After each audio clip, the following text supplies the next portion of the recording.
अस्सलाम वालेकुम दोस्तों, आज मैं आपके लिए कीमा बनाने की बहुत ही शानदार सी रेसिपी लेकर आई हूँ। अगर आप भी कम मसालों से और बहुत ही आसान और मज़ेदार सी रेसिपी बनाना चाहते हैं तो कीमा बनाने की ये रेसिपी ज़रूर ट्राई करें। तो यहाँ पर इसे बनाने के लिए सबसे पहले एक बर्तन में आधा कप कुकिंग ऑयल लेंगे। अब हम इसमें पिसा हुआ लहसुन का पेस्ट शामिल कर देंगे 2 टीस्पून। कुछ सेकंड्स के लिए लहसुन को अच्छी तरह से फ्राई कर लेंगे, फिर हम इसमें कीमा शामिल करेंगे। तो यहाँ पर देखिए लहसुन को हमने थोड़ा सा फ्राई कर लिया। अब इसमें मैंने कीमा शामिल कर दिया। तो यहाँ पर मेरे पास 1.5 पाव के करीब कीमा है। हड्डी के साथ मैंने कीमा लिया है। आप चाहें तो बग़ैर हड्डी के भी कीमा ले सकते हैं, लेकिन कीमा आपने यहाँ पर जो लेना है ना, तो हाथ का बना हुआ कीमा होना चाहिए। बारीक मशीन का कीमा आपने नहीं लेना है, थोड़ा सा मोटा कीमा ही इसमें अच्छा लगता है। तो यहाँ पर कीमा डालने के बाद इतनी देर तक इसे फ्राई करना है जब तक कि कीमे का जो पानी है वो खुश्क नहीं हो जाता है, और कीमे को अच्छी तरह से पकाना है जब तक कि इसका कलर चेंज ना हो जाए। फिर हम इसमें प्याज शामिल कर देंगे। तो यहाँ पर मैंने एक दरमियाने साइज़ की प्याज ली है। प्याज को बारीक चॉप करके इसमें शामिल किया है। प्याज डालने के बाद अच्छी तरह से इसे भी मिक्स कर लेंगे। तो यहाँ पर प्याज को सिर्फ सॉफ्ट हमें करना है, प्याज का कलर चेंज नहीं करना है। नमक इसमें शामिल कर देंगे हस्ब ज़रूरत। मैं 1 टीस्पून नमक का डाल गई हूँ। अब मज़ीद इसी तरह से 4 से 5 मिनट तक अच्छी तरह से कीमे और प्याज को फ्राई करना है। तो यहाँ पर गैस का फ्लेम हाई रखेंगे। हाई फ्लेम पर अच्छी तरह से आपने फ्राई करना है। तो इस कीमे का जो असल जायका है ना, वो इसी तरह से आएगा जब कीमे को हम शुरू में अच्छी तरह से फ्राई कर लेंगे। अब हम इसमें 3 दरमियाने साइज़ के बारीक कटे हुए टमाटर इसमें शामिल कर देंगे।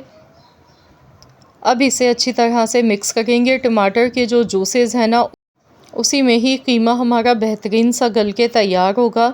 तो यहाँ पर देखिए इसे अच्छी तरह से हम फ्राई करेंगे जब तक कि टमाटर इसमें अच्छी तरह से सॉफ्ट नहीं हो जाते हैं। तो यहाँ आप देख सकते हैं टमाटर सॉफ्ट होने लगे हैं। 3 मिनट हुए हैं इसे मज़ीद पकाते हुए। हमें कश्मीरी लाल मिर्च मैं इसमें थोड़ी सी डाल गई हूँ, इससे कलर दिखने में अच्छा लगता है। थोड़ी सी कुटी हुई लाल मिर्चें डालेंगे। धनिया पाउडर इसमें जाएगा 1 चम्मच, 1 टीस्पून, यानी कि 1 टीस्पून ज़ीरा पिसा हुआ। इसके साथ ही हाफ़ टीस्पून हल्दी पाउडर। ये सारे मसाले डालने के बाद इसे अच्छी तरह से भूनते जाएंगे। तो यहाँ पर देखिए मसाले मैंने सारे शामिल कर दिए हैं। तो बस अब इसे अच्छी तरह से भून लेंगे। मैंने मिर्चें बहुत कम डाली हैं क्योंकि इसमें मैं हरी मिर्चों का ज़्यादा इस्तेमाल करूँगी। हरी मिर्चों के साथ ये कीमा बहुत ही लाजवाब बनता है। जब कीमा अच्छी तरह भुन जाएगा तो हम इसमें थोड़ा सा पानी शामिल कर देंगे, ताकि कीमा जो है ना प्रॉपर बेहतरीन सा इसकी गलावट अच्छी सी हो जाए। क्योंकि ये थोड़ा मोटा कीमा है, हाथ का बना हुआ बारीक मशीन का कीमा हमने नहीं लिया है। तो यहाँ पर देखिए मैंने इसमें पानी शामिल कर दिया। अब मैं इसे 15 से 20 मिनट के लिए हल्की आंच पर पकाऊंगी, ताकि कीमा हमारा बहुत ही बेहतरीन सा गल जाए। तो चलिए देख लेते हैं, 15 मिनट हो गए हैं और देखिए अब इसमें थोड़ा बहुत पानी मौजूद है। अच्छी तरह से कीमे की अब भुनाई कर लेंगे, ताकि इसमें जितना भी पानी है ये पानी इसका सारा खुश्क हो जाए। तो बहुत ही आसान सा मेथड है इसे बनाने का, और बहुत ही लजीज और बहुत ही मज़ेदार ये बन के इस तरीके से कीमा तैयार होता है। तो यहाँ पर देखिए इसकी भुनाई अच्छी तरह से हो रही है। ऑयल जब तक अलग से सरफेस पे नहीं आ जाता है तब तक इसे पकाएंगे। तो यहाँ देखिए ऑयल ऊपर आ चुका था, तो इसमें मैंने थोड़ा सा पानी मज़ीद और ऐड किया है, ताकि कीमा जो है ना बिल्कुल एकदम खुश्क नहीं होना चाहिए। थोड़ा सा इसमें इस तरह से हल्की सी ग्रेवी हो तो बहुत ही अच्छा ये लगता है। अब हम इसमें पिसी हुई काली मिर्चें डालेंगे। इसके साथ हरी मिर्चें, बारीक कटी हुई अदरक इसमें शामिल कर देंगे ऊपर से, और इसे अच्छी तरह से मिला लेंगे। जब भुनाई देखिए अच्छी तरह से हो गई, तो मैंने इसमें बिल्कुल थोड़ा सा पानी डाला है, 2 से 3 चम्मच के बराबर।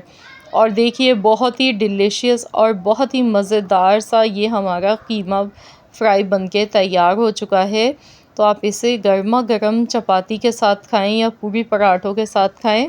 आप लोग ज़रूर इस रेसिपी को ट्राई करें, इंशाअल्लाह ताला आप सबको मज़ा आ जाएगा खाने का। तो ज़रूर इस रेसिपी को ट्राई करें और अपना फ़ीडबैक मेरे साथ ज़रूर शेयर कीजिएगा। वीडियो पसंद आई है तो इस वीडियो को लाइक कर दें, शेयर कर दें। चैनल पर नए हैं तो सब्सक्राइब कर लें। मिलते हैं इंशाअल्लाह ताला एक और नई रेसिपी के साथ। तो जब तक के लिए अल्लाह हाफ़िज़।